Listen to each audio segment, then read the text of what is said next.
तकरीबन 3 रात कोठ काजी अलार जो कलवर में 11 लगी 20 मिनट ते 5वीं हथियार बंद क्या करे तक मारे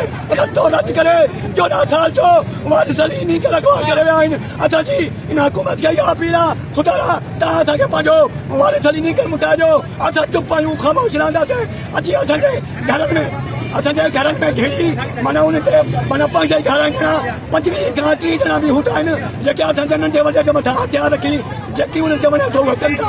असां त ही वाक़ियो टी राति पेश आयो आहे हाणे इहा ई अपील आहे मथ वारनि खे त वारिस अली आज़ादु करियो बसि असां वधीक ॿियो छा कुझु कयूं ग़रीब आहियूं जेको उनजो पीउ आहे उनखे माली खोलिया जी बीमारी आहे उहो वीचारो मेंटल आहे उनजी माउ जा हो हाल जो पिनी पंहिंजा बच्चा पाले थी